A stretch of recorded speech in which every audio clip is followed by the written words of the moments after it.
আজকে ৩১ আরকেপুর বিধানসভা কেন্দ্রের জনপ্রিয় বিধায়ক তথা আমাদের অভিভাবক, আমাদের আশা ভরসা এবং রাজ্য সরকারের মাননীয় অর্থমন্ত্রী শ্রী প্রণজিৎ সিংহ রায় মহোদয়ের জন্মদিনকে কেন্দ্র করে ৩১ আরকেপুর মণ্ডলের পক্ষ থেকে এবং ৩১ আরকেপুর মণ্ডলের বিভিন্ন শাখা সংগঠনের পক্ষ থেকে সারাদিন ব্যাপী বিভিন্ন কর্মসূচি হাতে নেওয়া হয়েছে। এর অঙ্গ হিসেবে আজ সকাল 7 ঘটিকায় উদয়পুর ছনবন এলাকায় লোকনাথ আশ্রম, দশমী ঘাট এবং মহাশ্মশানে একটা স্বচ্ছ ভারত অভিযান পালন করা হয়েছে। এরপর আইটি এবং সোশ্যাল মিডিয়ার উদ্যোগে গিরিধারী পল্লীস্থিত রাম ঠাকুর আশ্রমে ফলের চারা রোপণ করা হয়েছে। ওই প্রোগ্রামে মাননীয় মন্ত্রী নিজেও উপস্থিত ছিলেন। এরপর আমরা উদয়পুর রাজারবাগস্থিত রাম ঠাকুর আশ্রমে শিশুদের মধ্যে বই, খাতা, কলম এবং দুধের প্যাকেট বিতরণ কর্মসূচিতেও মাননীয় মন্ত্রী উপস্থিত ছিলেন।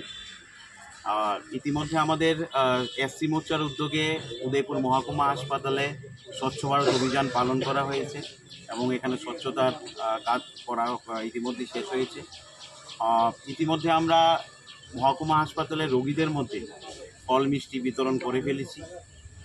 এরপর আমরা যুব মোর্চার উদ্যোগে রাজস্বীতে আমাদের রক্তদান শিবির অনুষ্ঠিত হবে। 1:30টার দিকে আমরা 1:30-2টার দিকে আমরা বৃদ্ধাশ্রমে যাব। ওইখানে বৃদ্ধদের হাতে ওদের শাড়ি এবং কিছু খাদ্য সামগ্রী আমরা তুলে দেব।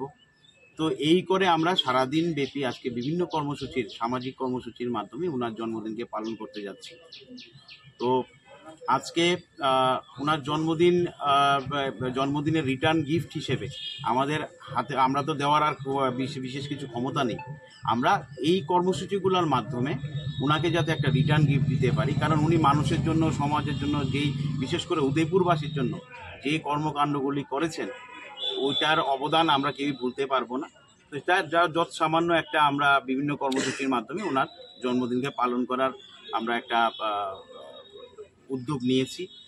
সেই সঙ্গে মাতা ত্রিপুরা সুন্দরীর নিকট প্রার্থনা করি যে উনি যাতে সুস্বাস্থ্য এবং দীর্ঘায়ুর অধিকারী হয় এবং এভাবেই মানব কল্যাণে এবং সমাজের কল্যাণে যাতে আরও এগিয়ে যেতে পারে, আরও কাজ করতে পারে, সেই মানে